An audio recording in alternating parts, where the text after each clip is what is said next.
Hello, naitwa Kayanda. By professional mimi ni architect, kwa maana ni mchora ramani za majengo. Na leo nipo hapa kukuelezea umuhimu wa kuwa na ramani katika ujenzi.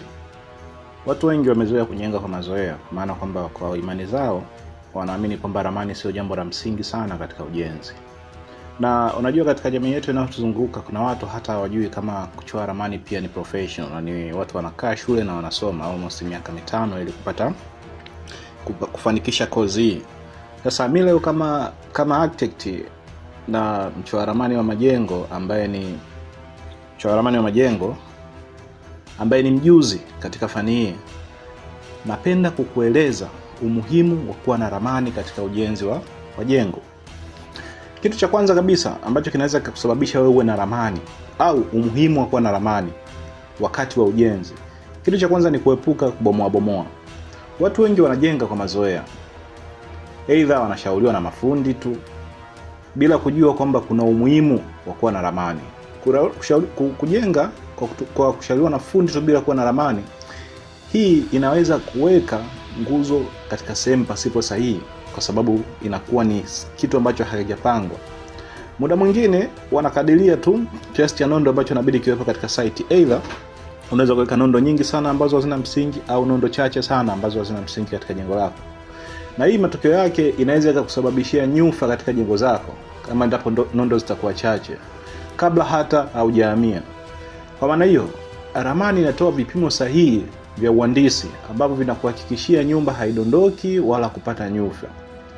Lakini pia unapokuwa na ramani yako, ramani inakuonyesha madirisha yamekaa upande gani, yana ukubwa gani na yanaelekea wapi. Kwa maana kwamba hakikisha kabla ya kupata ramani yako ya jengo, msanifu majengo kafika katika site yako, kaitazama, kaona uelekeo wa upepo unapotoka, kaona uelekeo wa jua unapotoka. Hii itamsaidia yeye kujua anaweka madirisha ya ukubwa kiasi gani, lakini madirisha yanaelekea wapi, upande gani, ili kujua kwamba unapeta hewa kiasi gani katika jengo. Kwa maana kama katika jengo watu wengi wanaamini kwamba unaweza kutumia feni tu wakati wote, unaweza kutumia AC, lakini nikwambie kitu, kuna msingi sana wa kupata hewa ya asili ambayo inapita katika jengo na kutokezea upande mwingine. Wanaita passive cooling.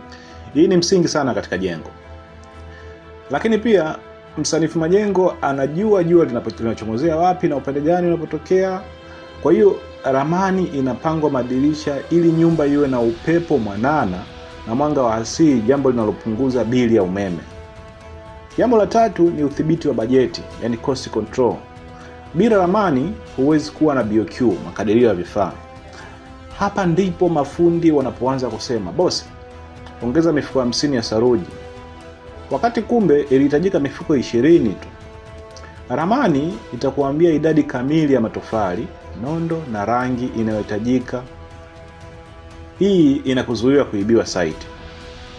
Pointi ya 4 ni kwamba thamani ya kiwanja au space optimization. Kwa kiwanja kidogo, kila inchi ina thamani. Kwa maana kwamba katika kila kiwanja chako kidogo, kila hatua ambayo unaijenga ina thamani sana, hasa ukiwa na kiwanja kidogo. Sababu tunajua katika viwanja vyetu vya Uswahilini hivi kuna kiwanja unakuta mtu ana 10 kwa 20, 15 kwa 20, 12 kwa 13. Viwanja vyetu vya Chanika huko, viwanja vyetu vya Uswahilini kwa ujumla. Kwa hiyo ramani inakuhakikishia hakuna korido ndefu isiyo na kazi au nyumba isiyobana sana. Inafanya nyumba ndogo ionekane kubwa na ya thamani. Kwa maana kwamba, kwa mfano, kama ukiingia mtandaoni na kukuta ramani nyingi zinazochorwa na watu ambao actually sio wajuzi wachoraji wa ramani, unakuta maeneo ambayo yamekufa, dead spaces, maeneo ambayo hayana kazi. Unakuta kachora eneo kubwa sana, korido kubwa sana ambayo haina maana, ambayo imekaa tu katika jengo. Kwa hiyo hii inasababisha jengo kuwa na eneo kubwa ambalo halina matumizi. Kwa hiyo unapokuwa na mchora ramani, anakuhakikishia kila nafasi inayotumika katika jengo lako ni nafasi ya msingi sana. Kwa ushauri wangu, hakikisha unatafuta ramani yako kabla ya kuanza ujenzi. Ramani ina msingi sana katika ujenzi kuliko hata wanavyofikiria. Watu wengi sana wanapoambiwa gharama za ramani wanalalamika, wanafanya hivyo, lakini kwa kuhakikishia kwamba hautokuwa na msingi wa kununua tofali au kutoa pesa zako kununua simenti kama haujui unajenga nini. Kwa maana kwamba inabidi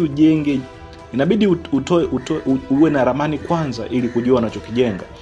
Hivi vinasaidia katika vitu vingi, watu wengi waelewe. Hii inasaidia katika vitu vingi sana. Kwanza, unapokuwa unachora ramani, it means kwamba katika kichwa chako tayari unakuwa unajua unajenga kitu cha namna gani.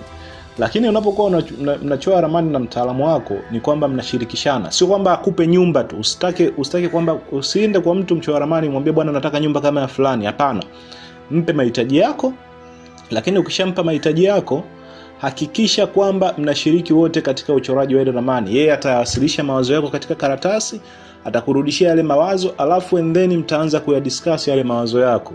Hichi chumba kikubwa kiasi gani, hichi kinabidi kikae hapa kilipokaa sawa, hapa kilipokaa sio sawa, mpaka mpate yale mawazo ambayo yanalingana kwa wote.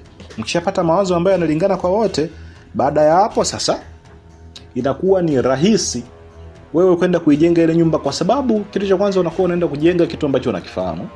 Lakini kitu cha pili, unakuwa unajua unajenga kitu cha gharama ya kiasi gani. Kwa maana kwamba unapokuwa na ramani ni rahisi kutengeneza BOQ. Kwa maana kwamba unaweza ukatafuta mtaalamu ambaye ni quantity surveyor akakutengenezea BOQ, makadirio ya ujenzi ambayo ni yanajulikana kabisa kitaalamu, ambayo fundi hawezi kukudanganya kwa namna yoyote ile. Kwa maana kwamba hauwezi kuwa na gharama ambazo zitakuwa na kupanda na kushuka pasipo kuelewa. Kwa hiyo ndugu zangu, kwa ushauri wangu, ni vizuri sana kuwa na ramani katika ujenzi. Ni msingi sana kuwa na ramani katika ujenzi. Kama unavyotoa pesa yako kununua dirisha, hakikisha unaanza na ramani. Kama unavyotoa pesa yako kununua mlango wa gharama kubwa, hakikisha unakuwa na ramani.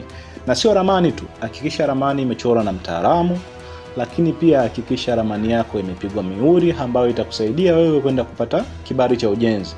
Hatua inayofuata au kipindi kinachofuata tutazungumzia namna ya kupata vibali vya ujenzi. Kwa maana kwamba inabidi uwe na michoro ya aina gani ile ambayo itakusaidia kupata kibali cha ujenzi kwa manispaa, lakini pia tutazungumzia namna ya kupata kibali cha ujenzi kwa manispaa. Naitwa Architect Salum Kayanda. Asanteni sana.